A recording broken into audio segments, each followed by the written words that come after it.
जळगाव शहरातील पेट्रोल पंपांवर नागरिकांच्या रांगा वाहनधारकांच्या रांगा कायम असल्याचं पाहायला मिळतं आहे।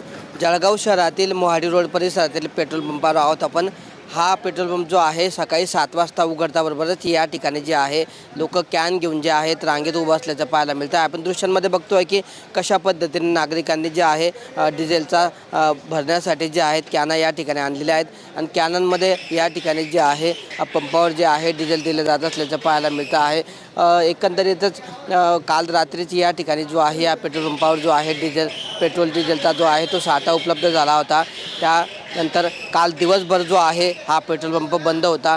सकाळी 7 वाजता हा पेट्रोल पंप उघडल्यानंतर या ठिकाणी जे आहे अवघ्या 2 ते 3 तासांमध्ये जो आहे पेट्रोल डिझेलचा साठा हा संपत असल्याचं पाहायला मिळतं आहे। आणि त्यानंतर पेट्रोल पंप हा दुपारी दिवसभर जो आहे बंद राहतो।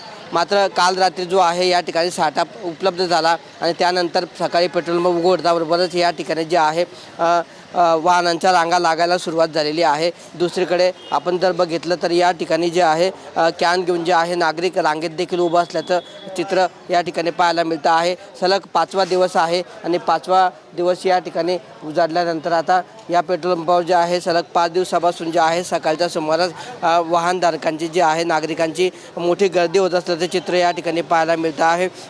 एकंदरीतच गेल्या 10 दिवसांमध्ये 3दा पेट्रोल डिझेलची वाढ झालेली आहे। मात्र पेट्रोल डिझेलची वाढ झालेली असली तरी पेट्रोल पंपांवरची गर्दी मात्र या ठिकाणी कायम असल्याचे चित्र पाहायला मिळतं आहे। वाहनधारकांबरोबरच कॅन घेऊन उभ्या असलेल्या नागरिकांची गर्दी देखील या पेट्रोल पंपावर कायम असल्याचे चित्र पाहायला मिळतं आहे। कॅमेरा पर्सन जगदीश संधानशिवसह किशोर पाटील TV9 मराठी जळगाव।